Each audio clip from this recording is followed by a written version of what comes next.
Merci, Monsieur le Président. Chers collègues, nous sommes tous ici élus de la République, relais privilégiés des attentes de nos concitoyens et porteurs de la mission d'œuvrer pour l'intérêt général. Depuis plusieurs mois maintenant, nous vivons dans un contexte de crise, lié notamment à la guerre en Ukraine, qui a des répercussions directes sur notre quotidien, à travers notamment la hausse du prix des denrées alimentaires. À cela s'ajoute la flambée du prix des carburants, qui fragilise l'équilibre financier de nombreuses familles et remet en question tout projet de vacances, de loisirs, voire même de capacité à se nourrir. Notre collectivité a pour compétence les collèges, grand oublié de votre bilan de ce jour, Monsieur le Président, comme de vos priorités budgétaires. À travers cette compétence, nous avons la responsabilité, je dirais même le devoir, non seulement de garantir de bonnes conditions d'enseignement, mais aussi de permettre à tous les collégiens du Finistère de profiter d'un repas équilibré et de qualité chaque jour, tout en prônant le développement des circuits courts et l'augmentation de la part du bio. Devoir d'autant plus primordial que pour nombre d'entre eux, c'est leur seul véritable repas quotidien. Lors de la précédente commission permanente, nous nous étions abstenus sur la hausse du tarif des repas de 3,5% à compter de la prochaine rentrée de septembre. Nous ne remettons pas en question cette hausse, qui, bien qu'elle reste inférieure à l'inflation, n'est pas négligeable. Mais souhaitons que la situation économique on ne peut plus précaire qui touche de nombreuses familles finistériennes soit prise en compte. Nous sommes inquiets que cette hausse augmente les difficultés des familles vulnérables, qu'elle diminue le nombre de collégiens ayant accès à ce service. L'accès à la cantine, c'est non seulement la garantie d'une alimentation de qualité, mais aussi la participation à un temps de création de liens sociaux, de partage et d'éducation. Par conséquent, nous demandons qu'un fonds d'aide d'urgence pour les familles de nos collégiens les plus défavorisés soit instauré dès la rentrée, avec l'ouverture d'une ligne budgétaire dédiée de 550 000 €, révisable chaque année en fonction de la réalité des dépenses engagées. Nous demandons également que soient menés dès à présent les travaux pour l'instauration, dès la rentrée de septembre 2023, d'une tarification sociale pour la restauration scolaire et les internats. Une concertation qui doit débuter dès le mois de septembre 2022 avec les principaux des collèges, les gestionnaires des établissements et les représentants des parents d'élèves.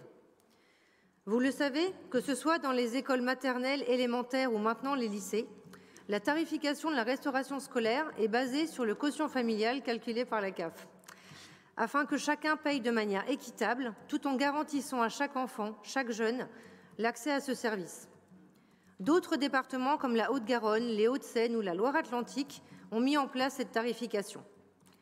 Depuis ce matin, Monsieur le Président, vous aimez à nous dire que personne ne fait plus que vous ne le faites, que cette collectivité le fait et que toute innovation est la bienvenue. Nous ne doutons donc pas que vous saurez entendre cette double proposition et surtout l'intérêt qu'elle représente pour nos concitoyens. Nous sommes bien entendu disponibles pour participer à un groupe de travail sur ce sujet et mettre en œuvre tous les moyens nécessaires pour sa mise en place. Je vous remercie. Oui, merci Monsieur le Président. Alors, on pensait que de mettre ça sur non pas un recto verso, mais un recto, ça vous plairait, puisque depuis ce matin, on a entendu à de nombreuses reprises le fait que vous vouliez faire simple et que ça devait tenir dans des papiers les plus courts possibles. Donc, c'est vrai que là, on a fait un recto. Donc, on pensait que c'était extrêmement simple. On aurait pu faire la M52 complète, mais je pense que ça n'aurait pas forcément apporté beaucoup plus d'éléments concrets sur le débat. C'est vrai qu'on aurait probablement pu aussi apporter cet argument en commission. Alors en commission, par exemple, la commission qui traite des collèges, puisque là on parle de la tarification sociale des collèges, mais on a une demande régulière depuis un an que de pouvoir avoir des intercommissions, notamment sur les décisions modificatives budgétaires qui ne sont en fait aujourd'hui adressées que dans la commission des finances. Donc on aurait pu, dans la commission qui relève des collèges, évoquer la question de la tarification sociale et vous faire cette proposition. Donc là, on passe par un amendement à la décision modificative budgétaire qui intéresse, je pense, les 54 élus de cette collectivité. Et dans les 26 délibérations aujourd'hui, il n'y en avait aucune sur lesquelles on pouvait rattacher une proposition concernant les collèges, pas même un bilan ou perspective sur la question des collèges, alors que vous avez évoqué en ouverture de séance que vous vouliez faire les bilans dès un an.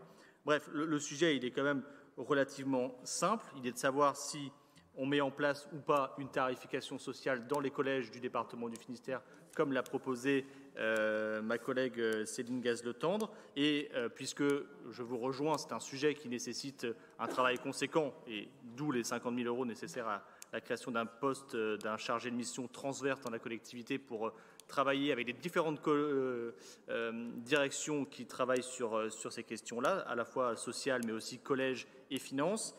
C'est un sujet qui est forcément complexe. Mais face aux besoins immédiats d'accompagner les familles sur des pertes de pouvoir d'achat et une hausse du prix unique de la tarification des repas dans le département du Finistère, c'est la ligne budgétaire qu'on a estimée comme ça, mais elle pourrait être amendée à la hausse ou à la baisse lors d'une prochaine décision modificative budgétaire s'il y a besoin, à 500 000 € pour apporter une réponse concrète dès la rentrée de septembre, là où on sait que le sujet du pouvoir d'achat est un sujet de préoccupation majeur dans notre pays depuis plusieurs mois. Donc la question, elle est simple. Et j'entendais hier dans un conseil municipal à Brest que des élus, un groupe d'élus auquel appartient des membres de cette collectivité demandait que sur la tarification sociale qui existe dans les écoles à Brest, demandait la gratuité totale des repas à la cantine le midi. Donc j'imagine que la question de l'accompagnement des familles sur l'alimentation, sur les repas du midi est un sujet qui fait l'unanimité ou le consensus, et j'espère que vous pourrez donner une issue favorable à la tarification sociale dans ce département. Je vous remercie. Oui. Alors, très rapidement sur la question que vous posez de savoir comment on fait, moi je pense qu'il y a en 2 étapes. Première étape, répondre à l'urgence dès maintenant. Dès la rentrée, c'est les 500 000 € avec un fonds doté au collège pour que les familles puissent piocher, entre guillemets, avec les responsables de collège dans ce fonds pour répondre à l'urgence de l'alimentation dès la rentrée 2022. Et ensuite, poursuivre les travaux qui sont engagés. Et je me réjouis de savoir que les travaux se poursuivent sur la question de la tarification sociale pérenne dans ce département pour qu'à l'objectif de la rentrée 2023, dans un an, et quelques mois, on ait une réelle tarification sociale mise en place sur la base d'un quotient familial. Et je pense que c'est important que dans cette décision modificative budgétaire du mois de juin, nous puissions budgéter la réponse à l'urgence du mois de septembre prochain pour les familles. Merci beaucoup. On voit l'amendement au rapport numéro 26. Position de vote, Finistère et solidaire. Favorable. Autonomie et régionalisme. Merci. Finistère d'avenir. Favorable. Alliance. Défavorable. L'amendement est rejeté.